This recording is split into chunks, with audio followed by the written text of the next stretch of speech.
Fala galera, beleza? Quem fala é o Rafa. Sejam bem-vindos a mais um vídeo no meu canal. Hoje vou trazer aqui um pouco sobre essa classificação do Corinthians antecipada no Paulista, né? Um time que conseguiu se classificar antecipadamente. E, cara, teve uma crescente muito grande, hein, se a gente for levar em consideração o ano passado, onde ficou até de fora das fases de mata-mata do Paulistão, certo? Vou trazer aí uma análise geral do que vem apresentando até aqui e dar um pouco assim sobre as expectativas do que esse time ainda pode apresentar. Então, vem comigo, vamos junto pro vídeo, bora nessa.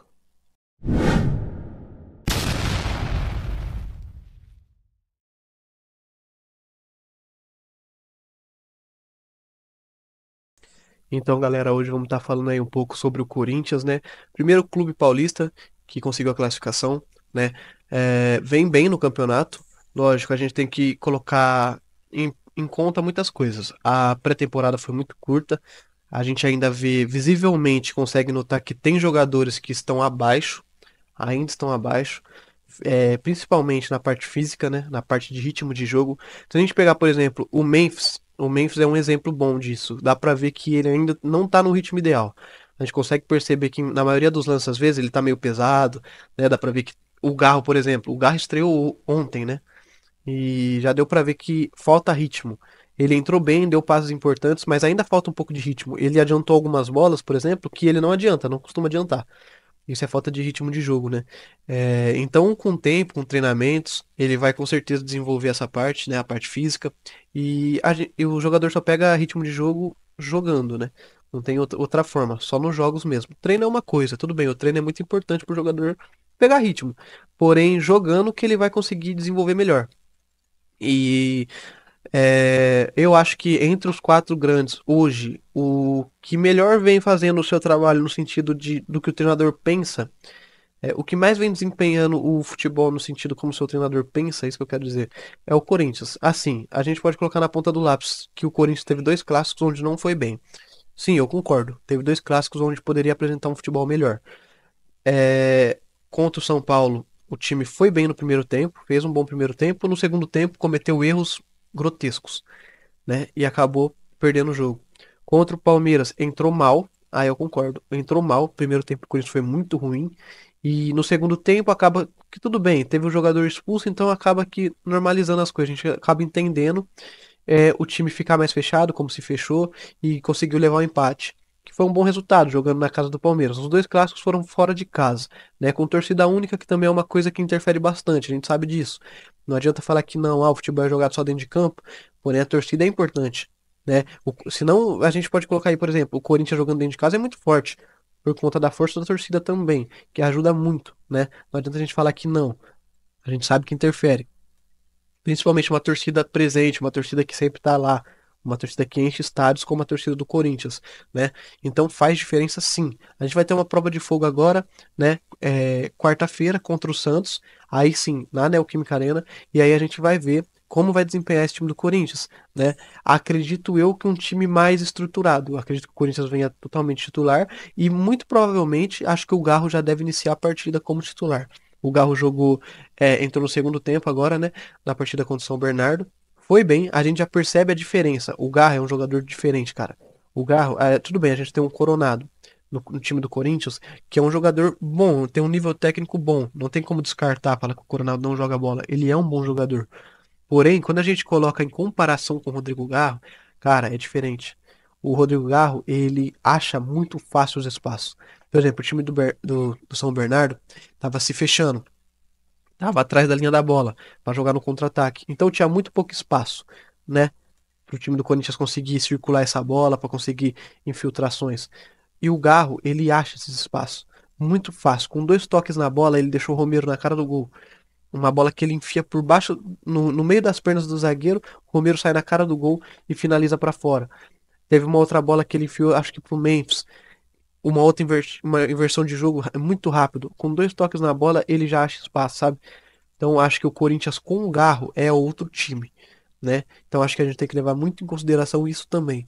O Corinthians, quando teve aquela arrancada meteórica no passado, no final do ano, no Campeonato Brasileiro, o Garro tava comendo a bola.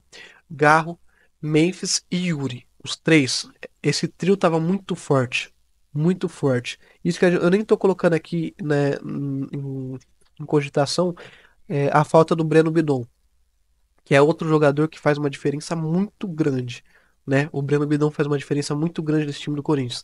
É um jogador que ele é muito técnico, ele facilita a saída de bola e ele, tipo assim, ele facilita até o jogo do Garro. Por exemplo, o Garro não precisa vir muito atrás para buscar esse jogo, porque o Breno Bidon recebe essa bola dos zagueiros e consegue armar o time para a bola chegar no Garro numa parte mais fatal ali do campo, entendeu? Perto dos atacantes. Ó, por exemplo, a gente pode pegar aqui o jogo contra o São Paulo. A gente pode usar esse jogo como exemplo. O Memphis e o Yuri sumidos do jogo. Mas a gente tem que colocar também, né, em pauta que o Coronado não apareceu naquele jogo. Então, o que significa? Se você tem dois atacantes lá na frente, você precisa de um meia que venha por trás para fazer esses dois atacantes jogarem. O papel do meio-campista é colocar os dois atacantes em jogo. Ele precisa enfiar a bola para os atacantes, ele precisa achar espaço para esses atacantes. É lógico, o atacante tem que se movimentar também, mas o meio de campo, o papel fundamental dele, ele tem que colocar os atacantes em jogo. E é o que o Garro faz muito bem. Toda hora ele tá colocando Yuri na cara do gol, toda hora ele tá colocando o Memphis na profundidade. Então, fica muito dinâmico esse ataque do Corinthians. Só que o meio de campo tem que aparecer, tem que aparecer. Não adianta você ter dois atacantes isolados lá na frente, igual como eu estou usando de exemplo aqui o jogo contra o São Paulo, que esses dois atacantes não virem a cor da bola. A bola não chegar neles. Ou senão a bola chega neles, só que rifada lá de trás.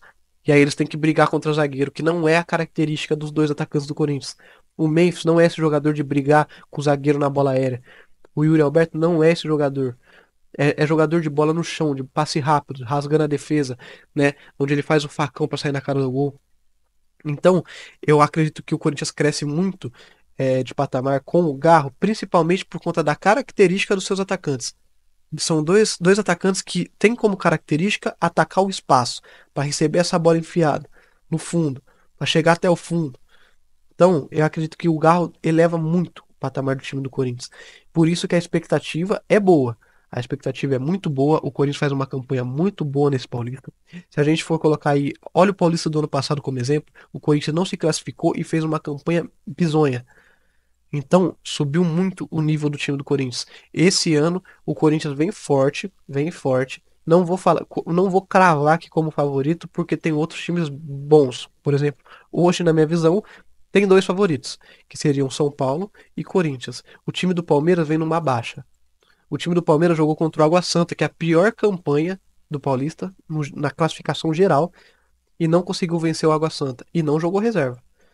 Então, a gente tem que ver que o Santos, por exemplo. O Santos, por exemplo, ainda não se achou. Mesmo com o Neymar, o Santos jogou contra o Novo Horizontino, tudo bem, é um jogo. O Novo Horizontino é um time chato, o Novo Horizontino faz campanha, é um time de boa campanha. Porém, o Santos também ainda não se encontrou. O Neymar não conseguiu jogar contra o Novo Horizontino, né? Então, tipo, ainda falta ritmo pro Neymar, claramente. Ficou muito tempo parado. Vamos ver quando encaixar, se o Santos vai crescer. Só que tem que ver também se vai dar tempo, né? Porque tô falando isso no Paulista, tá? Porque o grupo do Santos é um grupo complicado. Tem o Bragantino, que não vem bem, só que venceu o São Paulo, então pode ser que dê um ânimo no time, né? Tem o Guarani, que está bem também. O grupo do Palmeiras também complicadíssimo. Tem a Ponte Preta, que tá muito bem. E tem o São Bernardo, que jogou contra o Corinthians, que também vem fazendo uma campanha muito boa. Se o São Bernardo ganha do Corinthians, ele assume a melhor campanha do Paulista. Então é um time que está muito bem.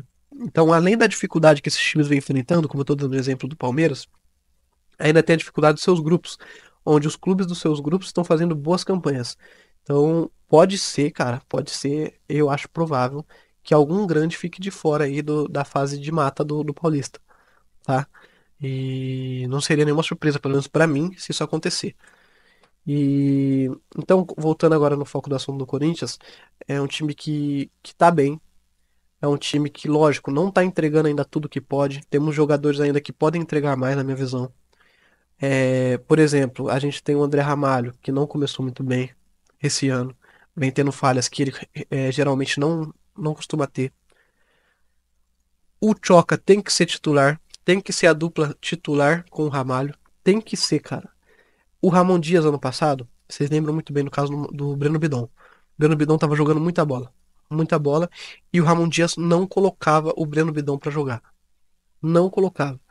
e testava todos os outros jogadores cascudos do time e não colocava o Bidon pra jogar. Por exemplo, ele colocava muito o Charles pra jogar. Ele colocava muito Alex Santana, ele colocava esses caras que são mais cascudos, porque pelo momento do Corinthians é difícil. Mas, cara, futebol não é isso. Não tem essa de idade. Às vezes o cara é muito mais novo, às vezes ele é muito mais frio, às vezes ele tem muito mais experiência, né? Assim, não experiência, mas aparenta ter muito mais tranquilidade do que às vezes o cara mais cascudo, o cara mais antigo, né? O Bidon teve que comer a bola, comer a bola, comer a bola mesmo pra virar titular do Corinthians. Eu espero que o Ramon Dias não cometa o mesmo erro com o João Pedro que vem jogando aí na zaga do Corinthians. Cara, hoje o titular da zaga do Corinthians, ao lado do Ramalho, é o Kaká.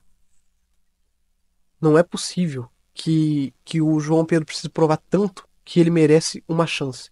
Eu não tô cravando que ele vai ser titular do Corinthians. Não tem como a gente saber a longo prazo o que ele vai apresentar, o futebol que ele vai apresentar. Porém, hoje ele merece uma chance como titular do Corinthians. Ele merece. Outro zagueiro que eu quero colocar um ponto aqui que cresceu muito na minha visão, comparado ao ano passado, é o Félix Torres. Cara, o Félix Torres ano passado entregava paçoca inúmeras vezes, uma atrás da outra. Era só pichotada. Era só pichotada. Cara, esse ano ele. Hoje contra o São. Hoje não, perdão. Ontem contra o São Bernardo, ele fez uma partida muito boa. Muito boa. Você pode colocar aí, você vê os lances do São Bernardo. Muitos lances de mano a mano. Ele ganhou muitos mano a mano ontem. Ele ganhou muita bola, sabe, dividida. Ele não perdeu uma ontem. Então é outro zagueiro que cresceu muito. E é o que a gente espera. Porque é um zagueiro de seleção, né? Equatoriana. E é um cara que a gente sabe que pode render mais do que rendeu ano passado. E ele veio com status para render mais. Ele veio com status de titular. Então ele pode apresentar mais futebol. E parece que ele tá indo bem. Agora, como os pontos negativos, né? Como pontos negativos que a gente pode colocar, esse ano, Mateuzinho ainda não tá rendendo o que rendeu ano passado, na minha visão. É, cara, ele tá errando lances que não costumou errar ano passado. Uns passes muito, muito besta. Acho que acredito um pouco falta de ritmo ainda, não é? Começo de temporada, espero. A gente pode colocar o Ranielli, cara. O Ranielli hoje tem que ser reserva do Martinez. Tem que ser reserva. O Martinez tá jogando muito mais, muito mais, muito mais bola hoje do que o Ranielli. Tem nem como a gente colocar na ponta do lápis. Não tem nem como comparar um com o outro. Hoje.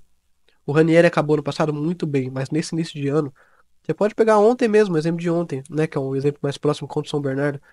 Cara, errando uns lances nada a ver. Uns domínios, uns passes nada a ver, né? Então, acredito que o Corinthians tem muito a crescer, né? E quero deixar só mais uma, né? Antes de encerrar esse vídeo, só mais um ponto aqui. O Romero. O Romero ontem, São Bernardo, não fez uma partida boa. Se a gente for levar em conta os 90 minutos, ele não fez uma partida boa. Sumido do jogo, igual eu dei o exemplo da bola que o Garra enfiou pra ele, bateu muito mal. Assim, dormindo no jogo, sabe? Só que o Romero é isso, cara. O Romero aparece na hora que a gente menos espera. E ele sempre foi assim. Sempre foi, não é de hoje. O Romero, depois dos 90, onde estava só nos acréscimos, ele virou outro jogador. Ele faz um gol de cabeça e ele dá uma assistência pro Memphis. E é eleito o craque do jogo. Então, cara, a gente não pode desacreditar que o Romero vai entregar alguma coisa. Eu vejo muito torcedor do Corinthians criticando muito o Romero. Não que não mereça críticas, não é isso que eu tô querendo dizer. Mas às vezes critica muito e às vezes não lembra de tudo que ele já fez e ainda faz. E ainda faz. Ontem, um jogo que já estava decretado o empate, o Corinthians não conseguia passar, não conseguia furar a defesa do São Bernardo. Romero vai lá e que faz. Aí depois o Romero vai lá e assistência pro Memphis. Então, o Romero é muito importante para esse time. É muito importante para esse elenco, sim. O Romero é importante para o elenco do Corinthians, sim. Não é titular hoje, não é. Mas é importante. É um jogador que decide jogo. É um jogador que aparece quando a gente não espera. E isso é muito importante ter. É muito importante ter jogadores assim no elenco, tá? E por hoje é isso, né? Acho que eu já dei um resumo muito bom assim do que eu acompanhei ontem, né? No time do Corinthians sobre essa classificação antecipada. Deixe seu comentário, dê seu like no vídeo. É muito bom. Qualquer comentário, qualquer like é muito importante. Cada like, cada comentário para mim é muito importante, né?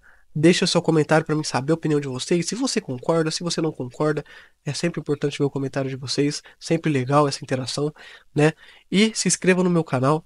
Qualquer inscrito, cara, cada inscrito que eu ganho é muito gratificante, né? Eu gravo esses vídeos, eu mesmo edito e me dedico sim para pegar informações sobre não só sobre o Corinthians, mas sobre times em geral, para trazer aqui para vocês, certo? Obrigado pela atenção de quem assistiu até o final. Tamo junto e até a próxima. Fui.